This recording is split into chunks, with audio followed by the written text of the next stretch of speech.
Hey there, friend, and welcome back to another episode of Artworks for Teachers. I'm your host, Susan Riley. And I gotta ask, I feel like I'm gonna ask a question that's like a riddle. What happens when an art teacher becomes a superintendent? But my guest today, Stephen Bollar, is the epitome of that journey. He started out as an art educator in an elementary school, ended up as a superintendent, spent a majority of his time as a principal. And in today's episode, we are digging into how that art teacher background actually influenced and impacted his leadership. And what I think is incredible about this interview, my friend, is that I've talked to a lot of leaders, right? We've hosted a lot of leaders on this show, and almost all leaders talk about the same things: relationship building, culture, and climate, and how impactful all of them are. And Steve talks about all of those things. However, the way that he talks about them and the strategies that he uses are unlike anything else I've ever heard. They're personal. They allow you to feel safe and seen, and they respect who you are. And that comes from the background of creating, of being a teacher, an art educator, or a creative educator who understands vulnerability and risk taking and what it means to be creative and how to step into that. And he brings that to the field of leadership. And so whether you're a principal or whether you're an art teacher or whether you're anything in between, I think you're going to find so much value in what Steve shares today. There is a strategy that he shares towards the end of the episode. I guarantee you're going to use it tomorrow. So without further ado, here's Steve. Well, welcome, Steve. I'm so glad you're here. Hey, same here. This is going to be exciting. Really glad to connect with you. I'm excited too. So let's start from the very beginning. Can you share a little bit about your journey in education from art teacher to superintendent and what has led you to where you are now? Yeah, definitely. No problem. Yeah, so I started off my career as an art teacher. Now, I'm a big guy. I'm a tall guy. That's why I go by the name Tall Steve. I'm 6'7". So I taught art pre-K to third grade, little tiny people, and it was fun. I loved it. They barely came up to my hip. I did step on some of them, but we settled out of court. They're fine. So I taught pre-K to third grade art for 7 years in Lawrenceville, New Jersey. I had an evaluation by my administrator, my principal, and it was a good evaluation. He did a post-evaluation meeting with me, and it went fine. But at the end, he said, I'm getting ready to leave. And he says, oh, Steve, by the way, I'm like, yeah. He says, make sure you go back to school and get your master's, And this was like my third year of teaching or whatever like that, third or fourth. And I said, okay, thank you, sir. And he said, no, sit down. I'm like, why? What? No, I don't like the way you said that. What? He says, seriously, Steve, go back, get your master's, and all that. And I was like, to be honest with you, Dr. Greya, I don't know what I want to get it in. I was a young kid right out of school. And he's just like, well, Steve, you get your master's, you can move up in the pay scale, you can get this, you can be a principal, you can do that. I said, whoa, I could be a principal? And he's like, yeah, you could be a principal, but I'm an art teacher. He says, art teachers can be principals. Yeah, I was stuck in that whole mindset that, art teachers can only be, and all that. And I was like, that's something. So when I left there, I spent the rest of that year really diving into looking at principals, like what is it they do? And I was asking questions. I was trying to sit in some meetings and things like that. And I realized I hate being a principal. I hated that position. I didn't want to do that. I was an art teacher, creativity, love, hug a tree, all those things. But that's what made me think like, you know what? There's not enough creativity in administration. That's why I'm going to do this. So from there, I just got into a master's program and I decided, no, I'm going to be a principal. So eventually I became an assistant principal at a middle school for a couple of years, got my first principalship at an elementary school. And the bulk of my career was at the elementary and upper elementary level as a building level principal. Absolutely loved it. And while I was a building level administrator, I really got into the art of public speaking and talking and training because the climate and cultures in my school was very, very, very good. So people asked me to come and speak. So that's why I came up with the concept of Stand Tall Steve. I started speaking. It grew. Eventually I became an assistant superintendent and then a superintendent of schools. And then I left the district. The month was March, and nobody's hiring superintendents in March. So, I was like, all right, you know what? Time to lean in on the speaking. And so that's what I did. I started speaking, training, consulting. And for the last 8 years, this is what I do full time. I work with schools and education organizations everywhere on culture, climate, leadership development, and idea development specifically. I love this story, Steve, because I resonate with it so much. Just that's how it's very similar to my introductory. I was a music teacher, elementary music teacher, and went into school administration. Same thing. It was there's if we can't get value, if I can't get other leaders to understand the value of music education and of the arts, then I'm going to go do it myself. Yeah, And there you go. start the model, right? So I love that, and so I'm curious because I know in my own work. My background as a music educator has heavily influenced how I lead and what I do and where, the path that I've taken so far. So I'm curious with your background as an art educator, how did that influence your leadership style and specifically around school culture and climate? Yeah, that's spot on. Especially since I said the reason why I got into administration is to bring in a breath of creativity, to bring in a breath of looking at things differently. Now, let me put a precursor to all this. It wasn't easy on the beginning. All right, we all know what administration is like. It is very Yes. firm. It's very direct. There's expectations. There's compliance. And I was in there like, yeah, here we go. So there was a learning curve in there, but the one thing that I did not let go of is creativity, looking at things differently, looking at what the possibilities could be. One of the things, and this as a music educator as well as a visual arts educator, it's all about relationships. You want to get the best performance out of students. You got to develop those great relationships so they can come out and do those things. If you want to get the great, artwork or expression out of students, you have to develop good relationships, not only the content. So with that, going into administration, one of the things that I felt was outrageously important was developing those relationships and connectivity, not only with students, but with the staff. Like I went above and beyond to really connect with staff. Hey, what are you about? What's going on? How are you feeling? Hey, we're doing this, we're not doing that, and all those different aspects. One of the things, if I could do a little side story, one of the things in my one school that I had, I was there for 8 years. I was there for 8 years. It was an upper elementary school, 5th and 6th grade only. We only had 2 grades in the whole building, 1,200 kids. It was a big deal here in New Jersey. So there was a bulletin board in the main hallway. And in the past, the one bulletin board on the side was for the guidance department, and the other bulletin board was for the teachers, and they rotated by month who got this big bulletin board. Well, I took over one of those bulletin boards. I'm an art teacher. That's an empty canvas. So I still made sure that, once a quarter, I would stay after school, I would design it, it would focus on what the vision, mission, values of our school were. I would change the color, put it up there, just express myself. And one of the things that we know is that when the leader showcases certain values and certain expectations and certain behaviors, it does trickle down. Other people start feeling like they can be more expressive, more creative. And it was. The staff started being that way as well. So, yeah, that whole creative piece of being an art teacher really, it was the cornerstone of my administration. Yeah, I want to dig into this a little bit more, this component about relationships and specifically how creativity has connected you with relationships. Because to your point, when we're like, as a music educator, when I'm trying to get a student to really tap into their voice, but it's vulnerable for them, right? Vulnerable. And it's scary because maybe it's a changing voice, right? It's a boy in 7th grade and his voice is changing and he doesn't want to stick out, right? Or you're working with a student in an art class who loves art, but is so scared to truly express themselves, right? When we do that as arts educators and we develop that relationship so that it is safe in order to be vulnerable, creative, take risks, all the things that creativity allows us to do and taps into as a human. A lot of leaders talk about building relationships. And I think at this point, teachers they go, yeah.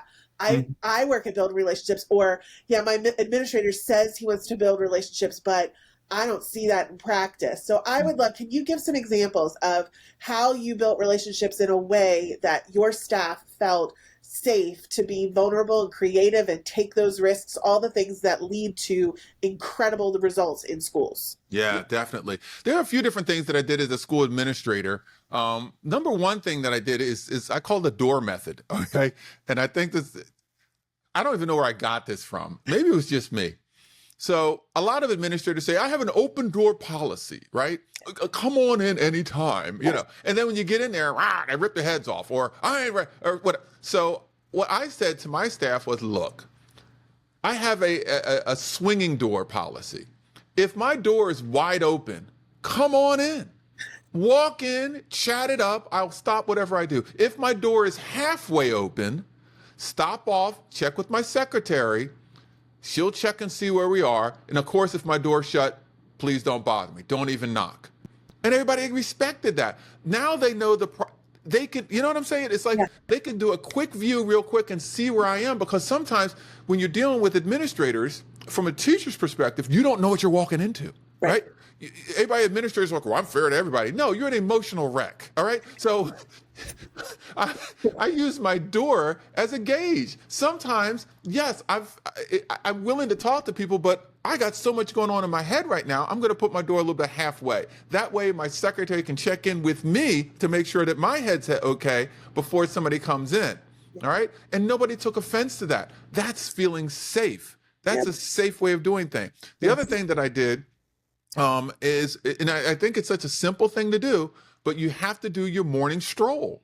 You have to do your morning stroll. First thing in the morning when the kids are all coming in, pick a route, pick 2 or 3 routes that you do through your building, all right? Mix it up so it's fun for you. And you do your route in the morning. And it's leave the discipline, all right, of the kids to the teachers. Your job is to smile, pat heads, giggle, check in with everyone. Now, if something breaks out around you, of course, you go handle it. Keep your walkie close by in case something goes down, obviously.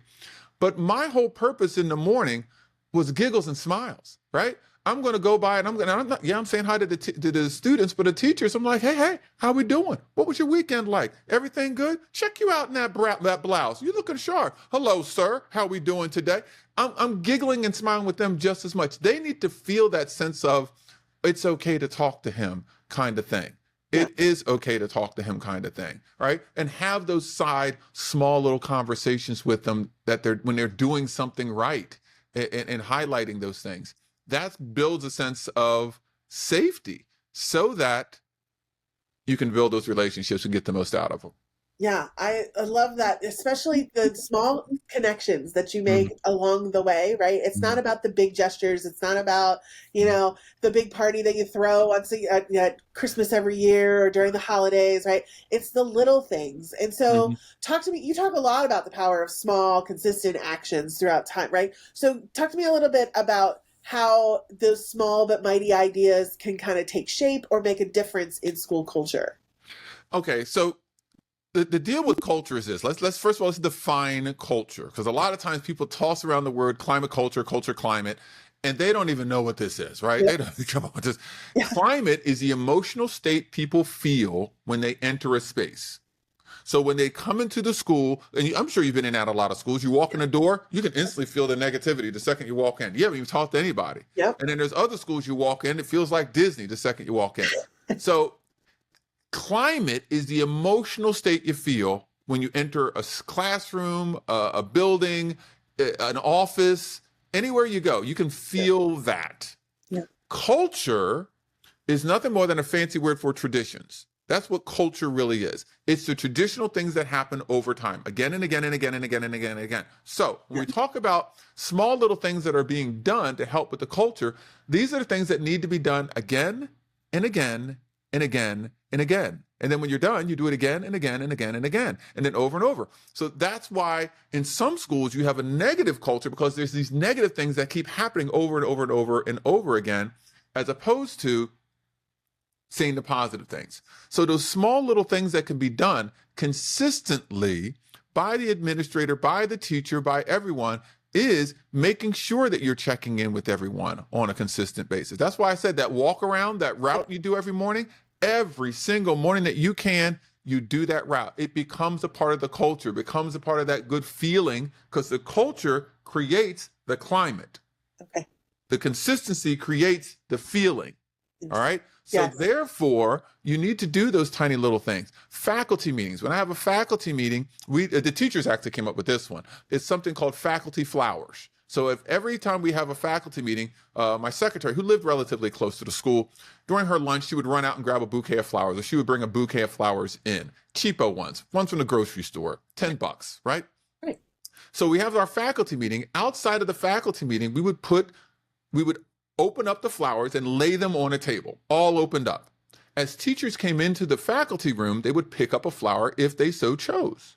So we would start off the meeting, okay, before we begin, faculty flowers. Whoever had a flower would stand up and say, hey, I just want to say thank you to Mr. Devry. You helped me out this week when I had to run to the restroom. You covered my class. Here you go. And the teacher would pass the flower to another teacher. Another teacher would pop up and say, hey, Miss Johnson, you know what you did? I can't tell everybody what you did, but you know what you did. Here, girl. And it's a way for teachers to recognize each other. It's small little gestures that they did it, but it's the consistency of doing it. Because what happens is we do it one time for a faculty meeting, then we forget. Yeah. Right? When I work with schools and I work with administrators about their culture, the top thing that we do once we come up with ideas is I say, take out your calendar. Write it in the calendar every other week or every week for the whole, put it in there. So that way it's consistent. That's what builds culture, is that that consistency of doing that. Every morning when I was a building administrator, we did a joke of the day. It was the jokes weren't funny. They weren't. They call them dad jokes now, but back in the day, they were just bad jokes. But I did it every single morning. The kids would roll their eyes, the teachers would roll their eyes, but it was that consistency of, hey, we're going to have a positive morning. We're going to start off with a smile. We're going to start off with an eye roll. And it helps build that culture, that consistency of doing things over and over and over again to get the results that you want to see. Yeah, I think that's actually a key point that so many people miss, is the consistency thing. And on the additional side of this is that they'll start with, I have 1,000 ideas of ways to improve culture, right? And we're going to implement all of them. But I'm sure that you would agree with me, when I work with schools like that, I'm like, wait, let's pick one or two that you can do without fail every single day, so that it's boring. Like, I feel like culture should almost be boring. It's the thing that you just do. And then it impacts the climate, which is what I want to get into next. So when we talk about climate, you're right. It is the feeling of when you're in that building. And that is what I think so many people are frustrated with right now in schools, right? They say it's school culture, but what they really mean is climate. So from your experience, what are some of the biggest challenges that schools are facing right now when it comes to climate, and how can we address some of those? Yeah, the biggest issue, and that's a wonderful question, and it's hard to even put a finger on the biggest issue. You know, each individual school has their own culture, which causes a certain climate, and a part of that problem with climate is the overall expectation of the staff and students. Unfortunately, it is so low. Their expectations is low. And again, it goes back to the consistency of it. Yeah. How many times we start off the top of the school year with some great ideas and we're rocking and rolling August, September, come February. We still doing that? What are we doing? I remember that at the beginning of the year, right? And all our veteran teachers are like, don't worry, honey. It's like that all the time, whatever. You know, so that lack and that low level of expectation, that's what we need to tap into, is the fact that we know that all educators aren't expecting this to continue. And when you do find something that's positive, that makes a good feeling, and it's not just an event, because that's the thing, we grab events. Yes. Right? Spirit Week or, potluck, we'll bring all something in. It's a Band-Aid. Yeah. Find something that can be done consistently, week after week, day after day even, month after month even, that can continually cause a good feeling and keep it going. And even if it becomes numb, they know in the back of their minds, the purpose of this is to help people feel better. And I guarantee you, come February, March, April, people are like, oh, we are still doing that. Yeah. Oh, wow, this is actually happening. So you do that for a year, maybe even 2 years. Then all of a sudden, people are like, you know what? We stuck with this one. Let me join in. You always talk about what? Staff buy-in. How are we going to get buy-in? The way you get buy-in is to have consistency from the beginning. Because then people see that you're serious about it because the bar is so low, and then they start joining on those. Like, you know what? That does feel good. You know what? Hey, that is not that hard. Because once something becomes culture, then that's the status quo. Yeah. It won't feel like it's something else to do, because that's the biggest argument, right? It's something else we got to do. Once it becomes culture, it doesn't feel like something else to do, because that's consistency. Yes. That's how you move the climate to feel better, is anchoring. And that's the other piece. You got to anchor your culture to what you respect and value, what you collectively respect and value. Yeah. And then you're going to start getting that culture piece. I mean, that climate piece where it's feeling better. Our emotions are better in that aspect. Yeah. It feels like links in a chain. Like you have to have this piece and then it's tied to this piece. Nothing stands alone. It's all linked together and anchored into that biggest piece, which is that consistency piece, right? Yes. So, so in your book, Just Do This, which I love, right? Yeah. You cut through theory, which I so appreciate this, because so many educational academic books are theory based, and while you've got theory in there, you're giving some real strategies that teachers can use right away, which I love. So how did you design these strategies with both creative freedom and structured that's a part of it? Yeah, thank you for that. The book that I have, Just Do This, first of all, I titled it because educators are just like, just tell me what to do. Yeah. Just tell me what should I do? Okay, well, just do this. And it's not too complicated. Right. The whole purpose of this is to make it simple and easy enough that you can actually do it. And at the end of each chapter, I clearly outlined, this is how you do it in the classroom. This is how you do it in the building. This is how you do it in the district. Because that's the other thing. You have several different books, one's for classroom management, one's for building level class. There's a few district books. There's hardly not that many at all. This way, it explains exactly what the concept is in each one of those. So in coming up with these ideas and the implementation pieces for each of the different areas, my goal was simplicity. Simplicity. Yes, I touch on the theory. All right. Give me the theory. Give me the research behind it. All right, there you go. This shows that it's real. Now, here's how you can implement something so simply that it doesn't feel like it's an overwhelming thing to do, like identifying what you all respect and value.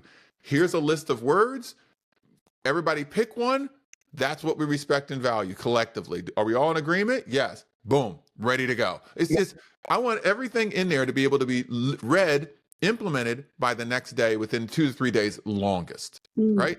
Yeah. That's the way that I'm trying to think of this, because that's what teachers and educators want. They want simple, easy, and get big outcomes from that. Yeah. And here's the other thing about idea generation, because I speak on culture, climate, leadership development, idea development. Yeah. When you get new ideas, right, the goal is not to turn off your brain if the idea doesn't match you perfectly. Because that's what happens sometimes. Let's say you're an elementary person, you see an idea, oh, that's a secondary high school idea. Not for me. No.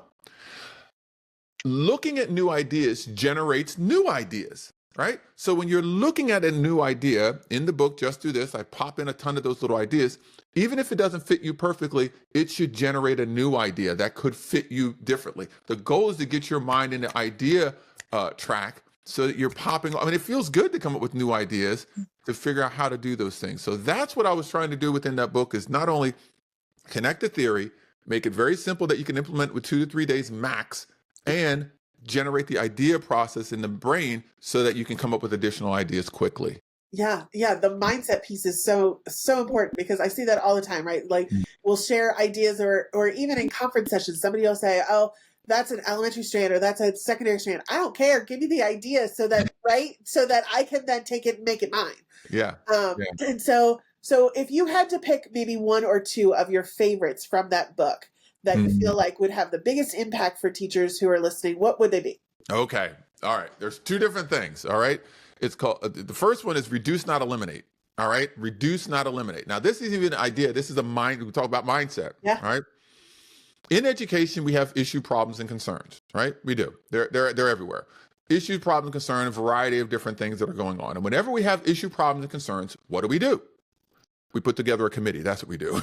we love a good committee, right? We put a committee together. So we get a committee together and we sit down and we talk about what we can do to eliminate these issue, problems, and concerns. We have a behavior issue. What do we can do to eliminate it? We have an attendance issue. We got to eliminate it. We have an achievement gap. We got to eliminate it. We have a parent issue. You're not going to eliminate it, right? Air quotes. That kid has been around for hundreds, if not thousands of years. When that kid leaves, another that kid is coming. Some of you guys who are watching or listening to this was that kid. You're not getting rid of that kid. So instead of going into these committees, thinking about what we can do to eliminate the issue, problems, and concerns, instead, the thought needs to be, what can we do to what? Reduce. Yeah. What can we do to reduce the issue, problems, and concerns? Because if you're reducing the issue, problems, and concerns, it increases the probability you're going to be able to do what you really want to do, which is teach. That's what we want to do. We want to reduce to increase the probability that you're going to be able to teach. Now, if you put things into play and you don't utilize that new time that you have to teach, that's on you. Right. But that's the way it is. Here's the last little piece of reduce, not eliminate. Recognize the reduction.